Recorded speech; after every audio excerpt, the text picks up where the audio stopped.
how to be keto. How to be keto and still go shopping, even if you're driving a truck around. Hey, Scott. How you doing? Anyway. Okay, you have limited access, you have limited money, and you have limited time, actually, when you can be out there and exposed in the wild, so to speak, without wearing...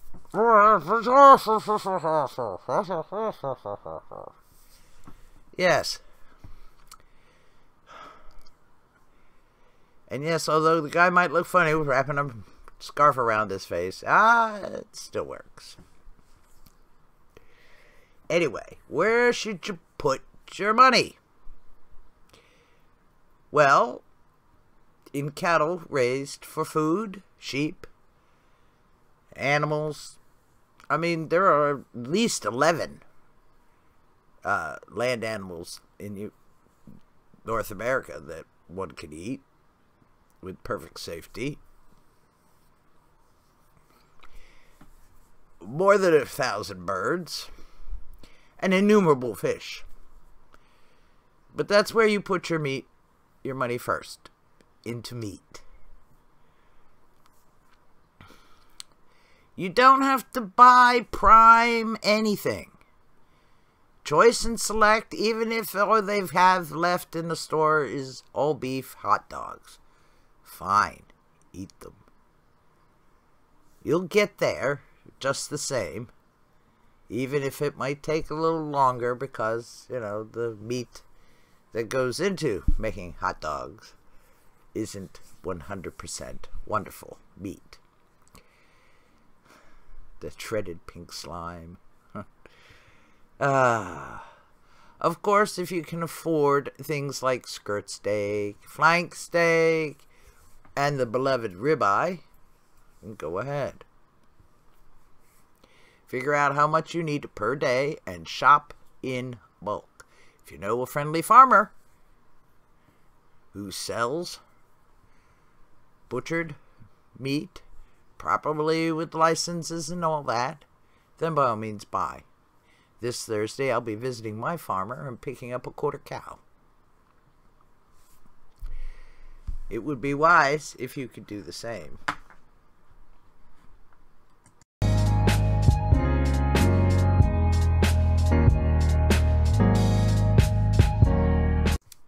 Next, we have dairy products. Now, if meat might be a little bit beyond your budget, you could always go for eggs. Nature's most perfect food. Eggs, eggs, eggs. Doesn't matter if it's a chicken, a goose, a duck. Doesn't matter if it's white or brown, blue, pink, green. Yes, because certain breeds of chicken make fancy colored eggs. Okay? Just saying. Eggs are very, very good for you. They're relatively inexpensive. And should you happen to have access to organic, free-range, la-di-da, wonderful. But supermarket eggs are perfectly okay. We're not judging here. We know money can get tight. Then we have cheese, wonderful cheese, in so many varieties, utterly bewildering. You can have cheese made from buffalo milk, from sheep's milk, from goat's milk, from cow's milk. Probably from yak milk, too, if you happen to have any yaks. In any case, yes, milk, milk, milk, milk. Now, you can ferment that to make kefir and your own cheese, and you can have a fine time. But usually those who are intolerant of, say, general speaking, cow's milk, none of it low fat, mind you. We don't do any low fat or no fat or fake cheese product. Nah, none of that. It's got to be the real deal here. Real dairy, real full fat, whole milk, heavy cream, the whole 9 yards. Go for it. Okay. Now, those who are intolerant might do well with fermented dairy products such as kefir and certain cheeses and so on. You just have to experiment. Or you can do without it entirely. But let's hope you can try butter at least. I don't know what we do without butter. Good heavens. Yes, I know coconut oil. That comes later. But few things beat butter. And you can turn it into ghee at any time, which is also very, very good.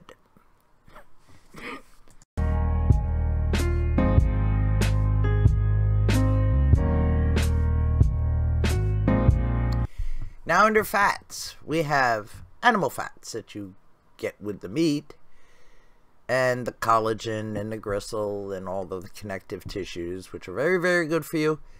And if you are a wise woman, you also make sure you have marrow bones, soup bones, and, just regular old stew meat as well. Always keep these things tucked in the freezer. Properly wrapped, of course. But under fats, you have, from the cow, tallow. From the pig, you have lard. From sheep, you have suet. From anything that's goat-like, it's also called suet. And venison and things of this sort have very little fat on them. Most wild animals don't have any.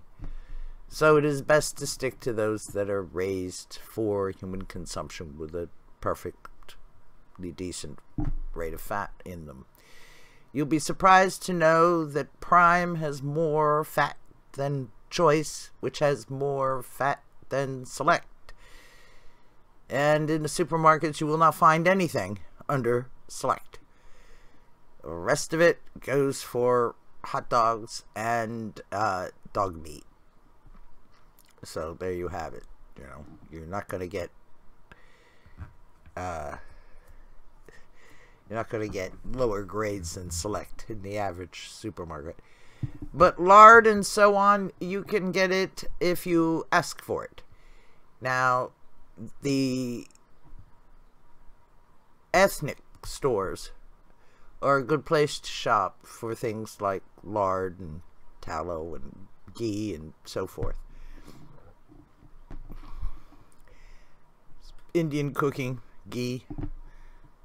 In fact, Himalayan tea is wonderful. Take tea, mix it with ghee, serve it warm. Everybody likes bulletproof coffee. You could, if you're not into coffee, you can try Himalayan tea instead. Pretty much the same sort of thing. Drink 3 cups in the morning, you'll be good all day, even at higher elevations, so I'm told. But yes, and it's good also for soap making and candle making. And you can order it grass-fed in 25-pound buckets through, your favorite online purveyor of such things. So, you have a rich opportunity available to you for not a lot of money, surprisingly. So, you might even ask at your supermarket if they actually have a butcher in the back instead of just, they unwrap things from somebody else. And depending on where you shop, no, there is no pork shortage. Okay? Just saying. Maybe some shops make their own sausage or bratwurst or what have you. And by all means, deli meat. Legal. Okay, thank you. Very yummy stuff. And it comes sliced. So there you are. You have many, many options for stuffing your fridge. Because, fat carries flavor.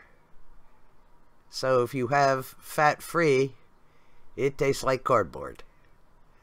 And let's not do that.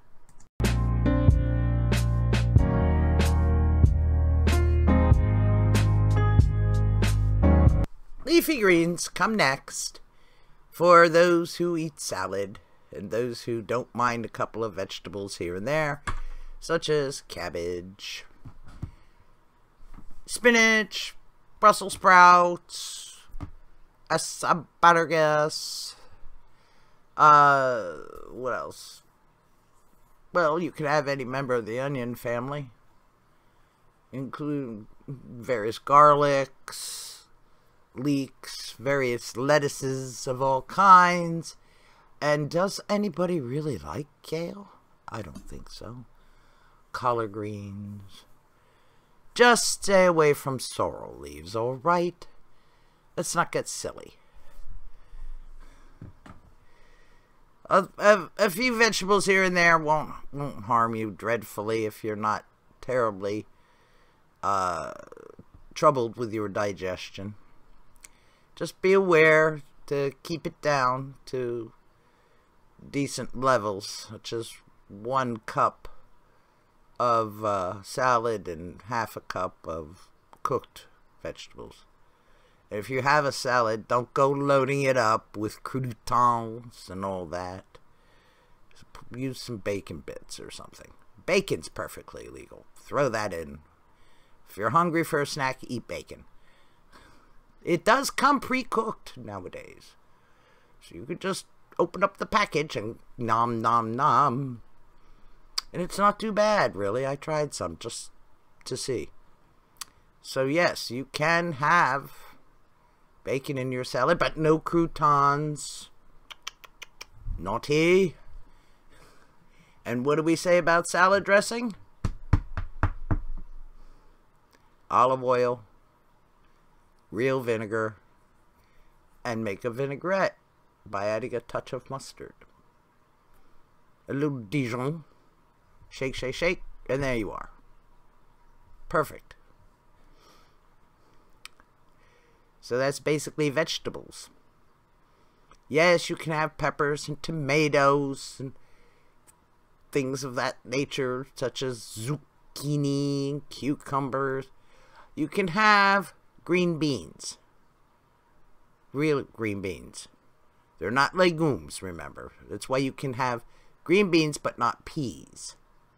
No, you can't have things like parsnips and turnips and rutabagas and potatoes. No, no, no, no, no, no, no, no, no. No, no, nix. None of those.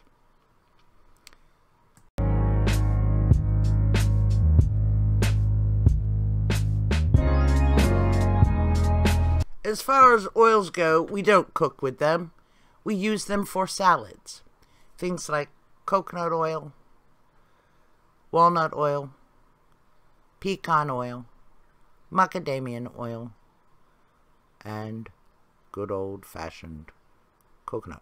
Coconut, walnut, avocado. Don't use palm because it's unsustainably grown, and avocado oil is getting that way too, so you might want to stay away from that. Walnut and olive oil. Olive oil, of course, is a staple in most kitchens. But we don't cook with them. When cooking, they become oxidized and are unstable, which releases aldehydes. And we don't want that to happen. That's why we stay away from things like corn oil and the industrial man-made seed oils. So we don't use those. They're bad for you. They release toxic levels of aldehydes. So, what is one to do? You cook with the healthy animal fats, tallow and so on, and you use the oils for your cold applications, such as salads, and on your vegetables to add more fat to your diet so you meet your quota of 8 tablespoons per day, for example. Okay, so when it comes to oils, we are very careful with our selection. We want to get the best quality we can afford, of course. So, yes, be choosy about your oils and care about how they're grown, because nobody wants to be responsible for that sort of thing.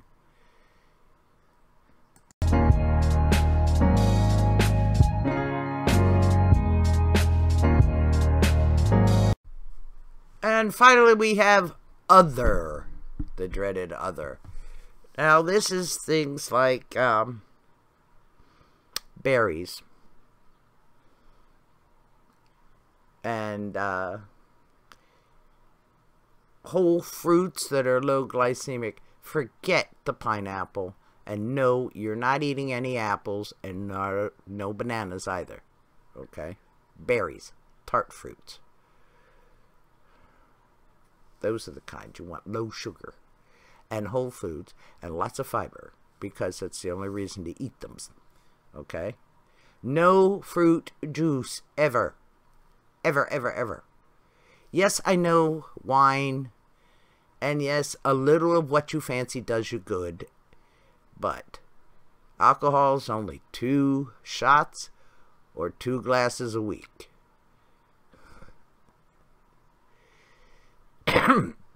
If it's dry, no sweet wine. You don't need the sugar, remember? So, nuts are the next one. Yes, we all like the dreaded cashew and then peanuts, but no, no, no, no, no, no, no. Pecans and walnuts. Especially those pecans. Yummy. Macadamia nuts. Perfectly legal as well. But if you're the kind of person that just can't stop, kind of like potato chips, you know, you can't eat just one, alright? Then just skip it entirely. You don't need that in your life. Substitute something else. More bacon! Bacon, bacon, bacon. Now you will notice I didn't put in my shopping list anything like flour, or any baking things, or any baked goods. That's because all of that is right out. No pastas, nothing like that. No beans, no lentils. Forget all that. Also under other, we have salt. Because you know you need your 5 grams a day of sodium to keep yourself from getting keto flu. You've got to keep your electrolytes where they have to be. So, now that you've gotten rid of the carbs, which hold on to water, because your body requires that for processing carbohydrates, you get rid of all the water, there go your electrolytes as well. So, yeah, you have to keep your salt up to 5 grams per day. 5 grams of sodium. Which means you just salt everything. Okay? All those little things, like the unsweetened chocolate. You can always melt and put sweetener in it. Sweetener! If you have a sweetener that agrees with you, okay. You can cook with wine all you want, especially if you flambe it, makes it very, very spectacular spectacle. Yes, wonderful. And in some cases, it even tastes good. So, yeah, you can cook with it, because all the alcohol gets burnt. And alcohol is the problem, not the wine itself. So, there's all kinds of things you can do. But yes, I'm afraid you're gonna have to learn how to cook. Things like ketchup you can make yourself. You can make your own mustard. You can cook your own desserts. Pudding's easy. Eggs, sweetener, cream. And whatever flavor you want to use this week. If you're making anything out of chocolate, just get cocoa. Undutched. No Dutched cocoa. Just uncocoa. Anyway. Read your labels. And I do encourage everybody, order online. Either have for pickup or delivery. I hope this helped. Thank you for watching. And please, come again. Like, tip, subscribe, support, follow, share, all that good stuff. Repost. And you may support, if you wish, on Patreon at Felis Malus. It's bad Latin for bad cat. That's me. On Patreon. Stay safe and eat well.